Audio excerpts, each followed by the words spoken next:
Shalom, bien-aimés dans le Seigneur, grande est notre joie de nous retrouver au pied du grand roi pour notre méditation quotidienne. Nous sommes le mercredi 1er janvier 2025, c'est notre première méditation du mois et de l'année, du mois de janvier et de l'année 2025. Nous vous saluons au nom de notre Seigneur et Sauveur Jésus-Christ et nous vous souhaitons une bonne et heureuse année 2025 en Jésus-Christ.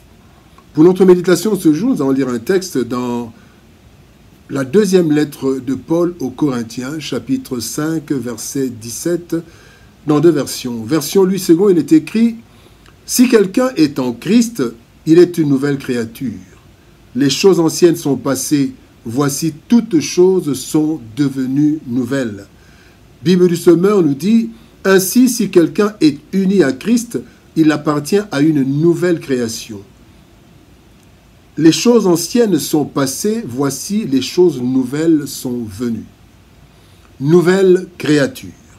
Nouvelle créature, tel est le thème de notre méditation de ce mercredi 1er janvier 2025. Bien-aimés dans le Seigneur, nous avons par la grâce de Dieu et la volonté, la grâce et la volonté de Dieu, nous avons atteint une nouvelle année, l'année 2025.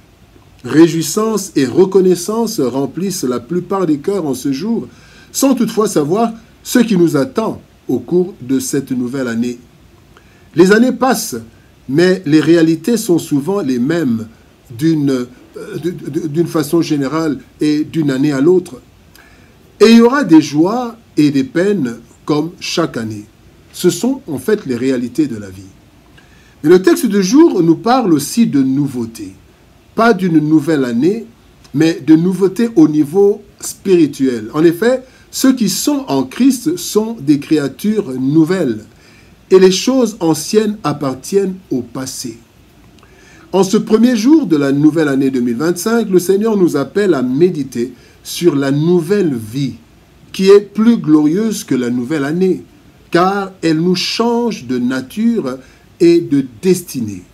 Voyons ce que le texte du jour nous transmet comme leçon. Première leçon, la vérité. Vérité. Romains 8,16 nous dit « L'Esprit lui-même rend témoignage à notre esprit que nous sommes enfants de Dieu. » Bien-aimés dans le Seigneur, la nouvelle naissance en Christ est un véritable miracle. En effet, nous sommes nés en chair un jour et à la nouvelle naissance, nous naissons en esprit.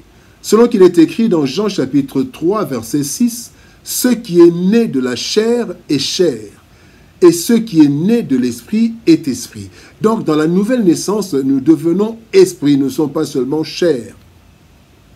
La transformation s'opère au niveau de l'esprit et c'est une vérité invisible mais réelle, vraie, que nous saisissons par la foi. Nous sommes de nouvelles créatures. C'est ainsi que le nouveau-né peut déclarer « Si je vis, ce n'est plus moi qui vis, c'est Christ qui vit en moi. Si je vis maintenant dans la chair, je vis dans la foi au Fils de Dieu. » Galates, chapitre 2, verset 20. Donc, bien-aimés, la vérité, c'est que, ayant reçu Jésus dans notre vie, nous devenons de nouvelles créatures. Et toutes choses sont passées. Les choses anciennes sont passées. Nous sommes une nouvelle créature. Comme nous entrons dans cette nouvelle année, nous sommes de nouvelles créatures, nous qui avons cru au Seigneur. Deuxième leçon, deuxième enseignement, la réalité. Dans 1 Jean, chapitre 3, verset 2, la Bible dit, « Bien-aimés, nous sommes maintenant enfants de Dieu, et ce que nous serons n'a pas encore été manifesté, mais nous savons que lorsque cela sera manifesté, nous serons semblables à lui, parce que nous le verrons tel qu'il est. » La vérité est que nous sommes enfants de Dieu, nous sommes de nouvelles créatures, nous qui avons cru en Jésus. Cependant, la réalité est que nous sommes encore dans ce monde avec toutes ces réalités et, bien aimés, 3 déclarations du Christ nous apportent un peu plus sur ce sujet, la réalité. Dans Jean chapitre 17, verset 15, Christ dit « Je ne te prie pas de les ôter du monde, mais de les préserver du mal. » Donc, nous sommes encore dans le monde. Deuxième verset, Jean 17, 14 nous dit « Je leur ai donné, c'est Jésus qui parle, je leur ai donné ta parole, et le monde les a haïs, parce qu'ils ne sont pas du monde comme moi je ne suis pas du monde. » Nous ne sommes pas du monde, mais nous sommes dans le monde, et nous sommes haïs par le monde.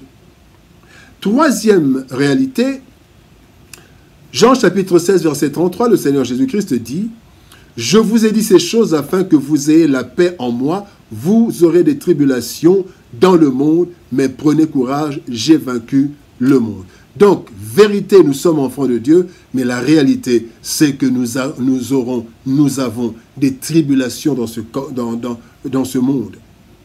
Alors, devenus enfants de Dieu, nouvelle créature, nous vivons encore dans ce corps corrompu, d'où la dure réalité de la vie du chrétien sur cette terre corrompue. En vérité, nous sommes nouvelles créatures, mais dans la réalité, nous sommes encore dans ce monde, bien que nouvelles créatures. Et nous passons à la troisième leçon, troisième enseignement, effort assisté. Luc chapitre 13, verset 24 nous dit « Efforcez-vous d'entrer par la porte étroite, car je vous le dis, beaucoup chercheront à entrer et ne le pourront pas. » Quelqu'un est en Christ, il est une nouvelle créature. Dans la réalité, il est encore dans le monde. Alors, nouvelle créature, enfant de Dieu, nous vivons dans ce corps et dans ce monde corrompu. Et cela demande un effort pour faire face aux réalités de ce monde, avant de rejoindre le Seigneur dans la félicité éternelle. Alors, conscient de cette réalité, de la réalité d'une nouvelle vie dans un vieux corps et dans un vieux monde, le Seigneur met à notre disposition sa puissance. Et le Seigneur Jésus dit dans Actes des Apôtres, chapitre 1er, verset 8, « Vous recevrez une puissance, le Saint-Esprit survenant sur vous, et vous serez mes témoins à Jérusalem, dans toute la Judée, dans la Samarie et jusqu'aux extrémités de la terre. » Et cette puissance nous a été donnée pour 4 choses principalement. D'abord, bien-aimés, pour affronter les réalités de la vie. Nous devons affronter les réalités de la vie. Nous avons besoin de la puissance. Deuxième raison, nous devons vaincre les combats de ce monde. Troisième chose, nous devons amener des hommes et des femmes au salut, qu'ils deviennent encore aussi de nouvelles créatures comme nous. Et quatrième chose, la puissance nous a été donnée pour persévérer jusqu'à la fin, parce que Christ a dit, celui qui persévérera jusqu'à la fin, c'est celui-là qui sera sauvé. Bien-aimés dans le Seigneur, nouvelle créature, nous allons affronter les réalités de la vie durant l'année 2025. Cependant, la victoire nous est assurée en Jésus-Christ, selon qu'il est écrit dans Romains chapitre 8, verset 37, « Mais dans toutes ces choses, nous sommes plus que vainqueurs par celui qui nous a aimés. » Nous sommes entrés, bien-aimés, dans une nouvelle année, mais nous sommes les mêmes et le monde n'a pas changé. Et nous nous réjouissons tout de même. Cependant, notre plus grande réjouissance de chaque jour concerne notre nouvelle nature, enfants de Dieu. En vérité, nous sommes en Christ de nouvelles créatures. Certes, les réalités ne peuvent nous sembler les mêmes avec leur lot de problèmes, mais par l'effort personnel assisté de la puissance du Saint-Esprit, nous découvrirons que réellement, nous ne sommes plus les mêmes en atteignant petit à petit la stature parfaite du Christ. Ainsi, la nouvelle année, bien-aimés, avec ses réalités, ne doit pas nous détourner de notre chemin. Gardons le cap. Nous sommes de nouvelles créatures, nous sommes dans la nouvelle nature jusqu'à la gloire finale. Bonne année 2025. Prions. Père de gloire, nous te bénissons et te rendons grâce pour ton amour et ta bonté. Seigneur, c'est toi qui nous fais entrer dans une nouvelle année. Mais la nouvelle année, Seigneur de gloire, avec les mêmes réalités, parce que nous sommes dans un monde corrompu et dans un corps corrompu. Merci parce que tu nous rappelles, Seigneur de gloire, qu'en Christ, nous sommes devenus de nouvelles créatures. Et c'est ça la vérité. Nous sommes de nouvelles créatures, même si nous vivons encore dans ce vieux monde et dans ce vieux corps. Mais Seigneur Dieu de gloire, par le Saint-Esprit que tu nous donnes, nous avons la force, la capacité d'affronter les réalités de la vie, de lutter et de vaincre. Nous avons la capacité d'amener encore d'autres créatures à devenir de nouvelles créatures. Et surtout, Seigneur, nous avons la capacité, par le Saint-Esprit, de persévérer jusqu'à la fin.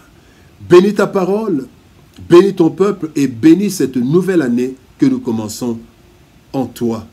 Nous avons ainsi prié au nom de Jésus-Christ. Amen. Bien-aimés dans le Seigneur, que Dieu nous bénisse. Shalom, au revoir. Bonne année 2025 et par la grâce de Dieu, nous nous retrouvons demain pour une nouvelle méditation au pied du grand roi. Shalom, au revoir. À demain et bonne année 2025.